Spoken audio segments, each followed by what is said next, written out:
నమస్కారం కిరణ్ టీవీ ప్రేక్షకులకి స్వాగతం. ప్రస్తుతం మనతో పాటు ఉన్నారు ఐకాన్ ఆస్ట్రాలజర్ గట్టుపల్లి సురేష్ బాబు గారు. వారితో మాట్లాడదాం. నమస్కారం గురుగారు. జై శ్రీమన్నారాయణ. గురుగారు, 27 నక్షత్రాల్లో భాగంగా 6వ నక్షత్రం ఆరుద్ర నక్షత్రం. ఈ నక్షత్రం వాళ్ళ గుణగణాలు, స్వభావాలు, లక్షణాలు ఎలా ఉంటాయి? 2026లో వీళ్ళకు బాగా కలిసొచ్చే నెలలు, వారాలు ఏంటి? ఈ మధ్య కాలంలో ఈ జనరేషన్లో ఏ ప్రొఫెషన్ తీసుకోవాలో తెలియక సెటిల్ అవ్వక అలానే మిగిలిపోతున్నారు. సో వీళ్ళ గురించి, వీళ్ళ జాతకం ఎలా ఉండబోతుంది 2026లో ఒక్కసారి తెలియజేస్తారా? ఖచ్చితంగా. ముందుగా మన ప్రేక్షకులందరికీ కూడా జై శ్రీమన్నారాయణ. మనకి ఈ యొక్క నక్షత్ర సిరీస్ ఏదైతే ఉందో ఈ నక్షత్ర సిరీస్లో భాగంగా మనం తీసుకున్నట్టయితే కనుక ఆరుద్ర నక్షత్రం. ఈ ఆరుద్ర నక్షత్రం అనేది ఈ యొక్క అధిపతి వచ్చేసి అద్రుడు, అంటే రుద్రుడు అనమాట, అంటే శివుడు. శివ భగవానుడు ఈ ఆరుద్ర నక్షత్రానికి అధిపతిగా ఉంటారు. రుద్ర భగవాని అవతారంతో ఉంటారు. ఇక ఆరుద్ర నక్షత్రానికి 4 పాదాలు. ఈ 4 పాదాలు కూడా మిథున రాశిలో ఉంటాయి. ఈ మిథున రాశిలో ఉండే 4 పాదాలకి నామ నక్షత్ర ప్రకారంగా తీసుకున్నట్టయితే కనుక కా, కి, కు, కా అంటే కే లెటర్తో, అలానే ఒత్తు కా, డబల్ కా ఉంటుంది కదా, అలానే కేహెచ్ఏ ఇలాంటి లెటర్స్ అన్నీ కూడా ఉంటాయి. ఇక డి అలానే సి లెటర్స్తో కూడా కొన్ని మనకి కనిపిస్తూ ఉంటాయి. అంటే మొదటి భాగంలో పుట్టిన వారికి అయితే, రెండో భాగంలో పుట్టిన వారికి అయితే కనుక సిహెచ్ పేరుతో కూడా వీరు పెట్టుకోవచ్చు. ఇలాంటి నామ నక్షత్రాలు బాగా మనకి కనిపిస్తూ ఉంటాయి. ఇక మొదటి 2 పాదాల్లో పుట్టిన వారికి అయితే కనుక ఎలాంటి దోషం అయితే ఉండదు. అయితే మనకి 4 పాదాలు కూడా ఉండేటువంటి దాంట్లో మొదటి 2 పాదాల్లో పుట్టిన వారికి అయితే ఎలాంటి దోషం ఉండదు. ఇక 3వ పాదంలో పుట్టిన వారికి, అంటే ఆరుద్ర నక్షత్రం 3వ పాదం, ఈ 3వ పాదంలో పుట్టిన వారికి అయితే తల్లి దోషం కొంత కనిపిస్తూ ఉంటుంది. 4వ పాదంలో పుట్టిన వారికి తండ్రి దోషం అయితే కొంత కనిపిస్తూ ఉంటుంది. కాబట్టి పుట్టగానే 30 రోజుల లోపు కనుక ఏదైనా ప్రికాషన్స్ తీసుకున్నట్టయితే కనుక, ఏదైనా అక్కడ శాంతి హోమాలు, శాంతి పూజలు చేయించినట్టయితే కనుక, జపాలు ఉంటాయి, కొన్ని ఆరుద్ర జపాలు ఉంటాయి. అలాగా 16,000 సార్లు జపం చేయించినట్టు కనుక కుజుడికి, అలానే శుక్రునికి, అలానే చంద్రునికి జపం చేయించాలి. పుట్టిన తర్వాత 30 రోజుల్లో జపం చేయించినట్టయితే అలాంటి దోషాలు కూడా వీరికి పటాపంచలేకపోతుంది. కాబట్టి ఆ ఒక తల్లి ఆరోగ్యం, తండ్రి ఆరోగ్యం కూడా బాగుంటుంది, ఆర్థిక పరంగా ఎదుగుదల ఉంటుంది. లేదు అంటే కనుక ఈ దోషం 16 సంవత్సరాల వరకు కొనసాగుతుంటుంది. ఎప్పుడైనా వారికి ఇబ్బంది కలగవచ్చు. ఏదైనా పెద్ద పెద్ద గండాలు ఉంటాయి, ఇంకా తల్లిదండ్రులకి ఇబ్బంది ఉంటుంది అనమాట. కాబట్టి పుట్టిన 30 రోజుల్లోపు ఇలాంటివి తీర్చుకోవాలి. ఇది ఇక వీరి లక్షణాలు. ఆరుద్ర నక్షత్రం కాబట్టి రుద్రంగా ఉంటారు, కోపంగా ఉంటారు, అలా ఏమి ఉండదు. వీరు చాలా సెన్సిటివ్గా ఉంటారు. వీరు చాలా నెమ్మదిగా ఉంటారు. వీరు ఆలోచన విధానంగా బాగుంటుంది. వీరు ఆలోచింపజేసేటువంటి విషయాలు కూడా చాలా గుప్తంగా ఉంటాయి. అందరినీ ఆకట్టుకునే తత్వంతో ఉంటారు. అలానే ఈ యొక్క నక్షత్రానికి విధానం ఏంటంటే కనుక అందరినీ ఆకట్టుకుంటూ అట్రాక్ట్ చేస్తూ వారితో పనులు ఎలా చేయించుకోవాలి, ఎలా పరిగణనలు తీసుకోవాలి, ఇలా వీరి లక్షణాలు ఉంటాయి. ఇక వీరు చూడటానికి కూడా చాలా చాకచక్యంగాను, చాలా తెలివిగా కనిపిస్తూ ఉంటారన్నమాట. ముఖ్యంగా మనం చూసుకున్నట్టయితే కనుక ఇప్పుడున్నటువంటి ప్రజానాయకుల్లో చాలామంది కూడా ఈ నక్షత్రం కలవాళ్ళే ఉంటారు. ఇప్పుడు పాలించే నాయకుల్లో చాలామంది ఈ నక్షత్రం కలవాళ్ళే ఉంటారు. ఇక దాన్ని బట్టి వాళ్ళ పాలన విధానం కావచ్చు, అన్ని విధాలు కూడా చాలా బాగుంటుందని చెప్పొచ్చు. వీరు చేసే ప్రతి పని కూడా నలుగురికి మెప్పించేలాగా ఉంటుంది. కాబట్టి చాలా మొండిగా, మూర్ఖంగా, ఏదున్నా కూడా తనలో తానే పెట్టుకొని చేసేటువంటి వ్యక్తిత్వం కల పర్సన్స్ ఎవరు ఉన్నారు అంటే, నమ్మదగినటువంటి వ్యక్తుల్లో ఉన్నారంటే ఆరుద్ర నక్షత్రం వాళ్ళని చెప్పొచ్చు. ఇక వీరికి లవ్ మ్యారేజెస్ అనేది చాలా వరకు సెట్ అవ్వవు. అరేంజ్ మ్యారేజెస్ సెట్ అవుతాయి. ఇక వీరికి అన్ఎక్స్పెక్టెడ్గా పెళ్ళి అవుతుంది. పెళ్లి కూడా అన్ఎక్స్పెక్టెడ్గా ఉంటుంది. ఎక్కడో శుభకార్యాలకు వెళ్తారు, అక్కడ వీళ్ళని చూస్తారు. వీళ్ళని చూసి ఇక తెల్లవారిన తర్వాత వీళ్ళ ఇంటికి రావడం, మాట్లాడుకోవడం, వెంటనే సంబంధాలు కుదరడం, పెళ్ళి అవ్వటం. అయ్యే పెళ్లి లేట్ అవుతుంది, కానీ కుదిరిన తర్వాత వెంటనే అవుతుంది. కానీ వీరి పెళ్ళి అయితే కూడా చాలా మిరాకిల్గా అవుతుంది అనమాట. పెళ్ళి అయ్యిందా అనుకునే విధంగా వీరి పెళ్ళి అయ్యిందా కాలేదా పిల్లలు పుట్టిన తర్వాత ఆలోచిస్తారు, పెళ్ళి అయిందా నాకు అని. ఆ విధంగా వీరికి పెళ్ళి అవుతుంది. అలాంటి ఆరుద్ర నక్షత్రంలో జీవితంలో ఎదిగేదానికి మాట మీద నిలబడే మనుషులుగా ఉంటారు వీరు. కాబట్టి జీవితంలో ఎదిగేదానికి కూడా వీరికి ఏదైనా ఫిష్ కానీ, రొయ్యలు, ఇలాంటి నాన్ వెజ్ వ్యాపారాలు చాలా బాగుంటాయి. Vegetables, fruits, dry fruits, merchant shops, super markets, fancy shops, medical shops, medical రంగం, ఇలాంటి వాటికి, ఇలాంటి బిజినెసెస్ అన్నిటికీ చాలా అనుకూలంగా ఉంటుంది ఈ రాశి నక్షత్రం వారికి. ఇకపోతే జాబు పరంగా చూసినట్టయితే కనుక నావీ, మిలిటరీ, అలానే పోలీసులు, 1-4 అది మనకి గ్రూప్ 1, గ్రూప్ 2 రంగాలు, గ్రూప్ 4 వరకు కూడా వీరు చేసుకోవచ్చు. బీఈడీ రాసినటువంటి వారైతే టీచర్గా కూడా వెళ్ళొచ్చు. జాబ్ పరంగా అయితే ఇలాంటివి బాగుంటాయి. వీరికి సాఫ్ట్వేర్ అయితే పెద్దగా రాణించదు.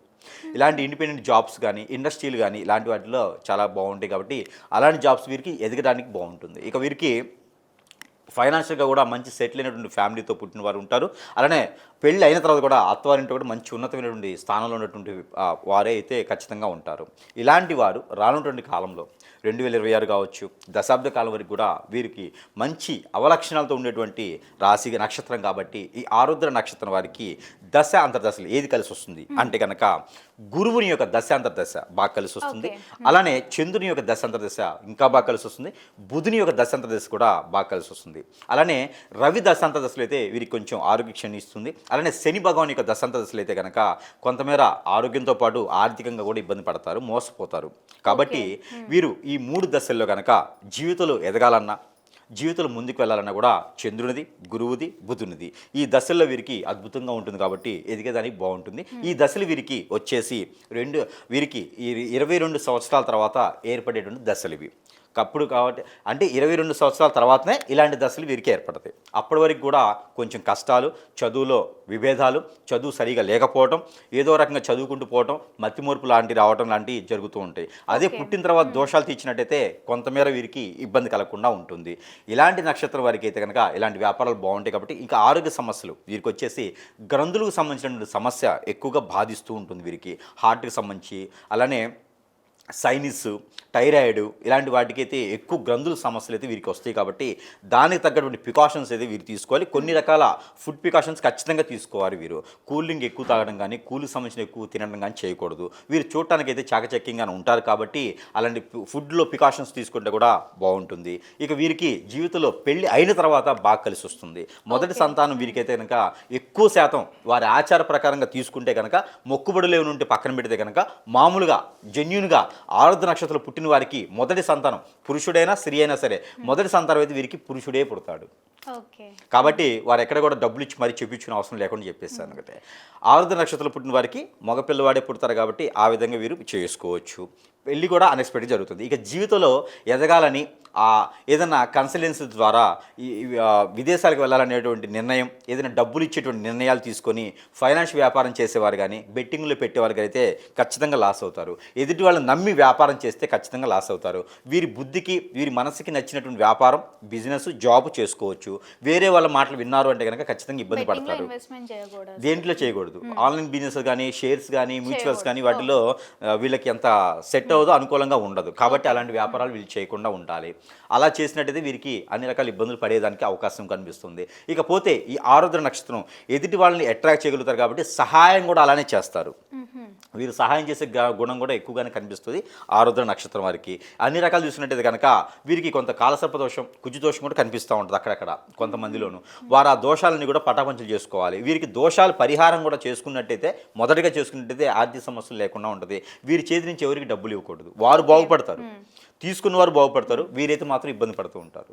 కాబట్టి వీరి చేతి ద్వారా ఎవరికి డబ్బులు ఇవ్వకూడదు.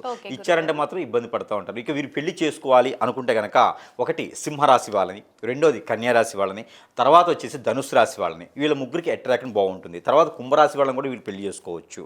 అంటే వీళ్ళిద్దరి మధ్యన కుంభరాశి వాళ్ళకి ఏంటంటే సెకండ్ ఆప్షన్గా తీసుకోవాలి. ఇద్దరు ఒకటే రకమైన ఆలోచనలో ఉంటారు, ఒకటే రకమైన విధానంలో ఉంటారు, ఒకటే రకమైన పద్ధతి, ఒకటే రకమైన ఇదిగా ఉంటారు. కాబట్టి ఒకటే రకమైన బాధ్యతగా ఉంటారు. కాబట్టి ఇద్దరు బాధ్యతగా ఉంటే కష్టం కదా. ఇది వాళ్ళ దాంట్లో నరదిష్టి నరఘోష ఉంటుంది. కాబట్టి ఆ వైపున ఆలోచించుకోవాలి. ఇక చివరిగా వీరు పెళ్లి చేసుకోవాలంటే కనుక ఇక మేషరాశి వాళ్ళని కూడా పెళ్లి చేసుకోవచ్చు చివరిగా. ఇక ఈ రాశులు వాళ్ళు దొరికారంటే ఏం ఆలోచించుకుని పెళ్లి చేసుకోవచ్చు. ఇక జీవితంలో ఎదగాలంటే కనుక ఎదుటి వాళ్ళని నమ్మకూడదు, ఎదుటి వాళ్ళ దగ్గర డబ్బులు ఇవ్వకూడదు, ఎదుటి వాళ్ళని మన విషయాలు చెప్పకూడదు. ఆరుద్ర నక్షత్రం సుసన పరంగా వెళ్ళిపోవాలి, చేసుకోవాలి. ఇక వీరికి ఆ నక్షత్ర పరంగా అధిపతి ఉన్నారు అంటే కనుక అమ్మవారు. ఆరుద్ర నక్షత్రానికి లలిత అమ్మవారు అధిపతి.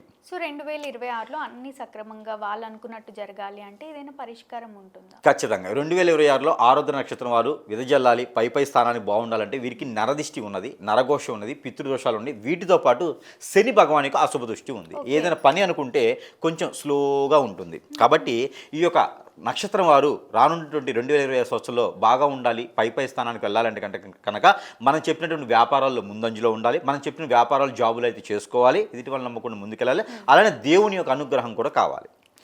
ఇక వీరి మీద చెడు ప్రయోగాలు కూడా ఎక్కువ జరుగుతాయి.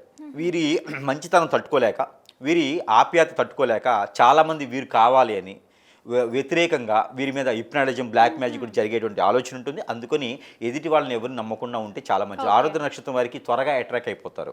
వారు మాటలతోనే ఇదైపోతారు. అంత తెలివి కలవారే, కానీ వాళ్ళని పొగిడినా మాట్లాడినా కూడా ఆలోచిస్తారు కానీ త్వరగా మోడైపోతారు. కాబట్టి వాళ్ళతో జాగ్రత్తగా ఉండాలి. మోడైపోయారంటే ఇక బాధ్యత మొత్తం స్ట్రెస్సే. ఏదైనా మాట్లాడారంటే కళ్ళనీళ్ళు పెట్టుకుంటారు. ఇక అంత స్ట్రెస్లో ఉంటారు వీళ్ళు. కాబట్టి చాలా సెన్సిటివ్ అనమాట. జలతత్వం కలటువంటి రాశి నక్షత్రం కూడా అది మిథున రాశి, అందులోనూ ఆరుద్ర నక్షత్రం. కొంచెం మొండిగా ఉంటారు, వదలరు అనమాట. ఒకసారి లవ్ చేశారంటే వదలరు. కాబట్టి జాగ్రత్తగా ఉండాలి వాళ్ళతోనూ. వాళ్ళు చాలా సెన్సిటివ్గా ఉంటారు. ఇక వీళ్ళకైతే 2020 సంవత్సరంలో మనం చెప్పినవన్నీ కూడా వీరికి కొనసాగుతుంటే, వీరికి శని భగవాన్ అశుభ దృష్టి ఉన్నా కూడా ముందుకి కొనసాగించడానికి ఆస్కారం ఉంటుంది. కాకపోతే మే మాసం నుంచి వీరికి కొంచెం బాగుంటుంది. ఏది 2020 సంవత్సరం మే నుంచి అయితే కొంచెం ఇంకొక మెట్టు ముందుకు వేశారు అని చెప్పుకోవచ్చు. ఇక వీరికి అమ్మవారిది అయితే అనుగ్రహం ఉంటుంది కాబట్టి లలితమ్మవారికి చేసుకోవచ్చు, లలితమ్మవారి సహస్రనామం చేసుకోవచ్చు, అలానే గాయత్రి మంత్రం ప్రతిరోజు చదువుకోవచ్చు. అలానే వీరు ఏదైనా హోమం చేయించుకుంటే కనుక లక్ష్మీ గణపతి హోమం చేయించుకోవచ్చు, లేదా గణపతి స్వామివారికి అభిషేకం అర్చన ఏదైనా బట్టలు పట్టు వస్త్రాలు కూడా సమర్పించవచ్చు 3 మాసాలకు ఒకసారి అయినా సరే. ఇక ఆరుద్ర నక్షత్రం వారి కనుక అమ్మవారికి కుంకుమార్చన చేయించుకోవడం అయితే ప్రాసిద్ధి. అలానే నాగపడిగలు అభిషేకం చేసుకుంటే కూడా కాలసర్పదోషం నాగదోషాలు కూడా కొంచెం తగ్గుతూ ఉంటాయి అన్నమాట. ఇక చూసుకుంటే ఓవరాల్గా చూసుకున్నట్టయితే కనుక వీరు ఏదైనా బట్టలు కానీ ఏదైనా ఫుడ్ కానీ ఒక నలుగురికి దానం చేస్తే ప్రతి మాసంలో కూడా వీరికి మంచి జరుగుతుంది. అమావాస్య పౌర్ణానికి ఏకాదశి రోజు అయితే కనుక వీరు పాస్టింగ్ ఉంటే కనుక ఏదో మాసం ఒకసారి సరే పాస్టింగ్ ఉన్నట్టయితే ఒక పొద్దు ఉన్నట్టయితే కనుక వీరికి మంచి జరుగుతూ ఉంటుంది. ఇలాంటివి చేసుకుంటే వీరికి మంచి జరిగేదానికి ఆస్కారం ఉంటుంది. అలానే ఈ పరిహారం కూడా చేసుకుంటే 2020 సంవత్సరంలో కూడా పై స్థానానికి వెళ్ళేదానికి ఆస్కారం ఉంటుంది. ఈ నరదిష్టి నరఘోష కూడా కొంతమేర తగ్గుతుంది. అమ్మవారి పేరు మీద ఫాస్టింగ్ ఉండాలి. శుక్రవారం లేదా మంగళవారం, ఆదివారం, మంగళవారం, శుక్రవారం ఏ వారమైనా వీరు ఒక్కసారి ఏకాదశి రోజు ఉంటే సరిపోతుంది. వారంతో సంబంధం లేదు. తప్పకుండా గురుగారు. 2026లో ఆరుద్ర నక్షత్రం వారికి ఎలా ఉండబోతుంది, వాళ్ళు పాటించాల్సిన విధి విధానాల గురించి ఎంతో చక్కగా తెలియజేసినందుకు ధన్యవాదాలు. చూసారు కదా, మా వీడియో తప్పకుండా మీకు నచ్చిందని అనుకుంటున్నాను. అలా అయితే లైక్ చేయండి, షేర్ చేయండి. మరిన్ని ఇలాంటి ఇంట్రెస్టింగ్ వీడియోస్ కోసం మా ఛానల్ని సబ్స్క్రైబ్ చేసుకోండి. మీ నక్షత్రం గురించి మరిన్ని వివరాలు తెలుసుకోవాలి అనుకునే వాళ్ళు వీడియోలో స్క్రోల్ అవుతున్న నెంబర్ని కాంటాక్ట్ అవ్వచ్చు. Thank you.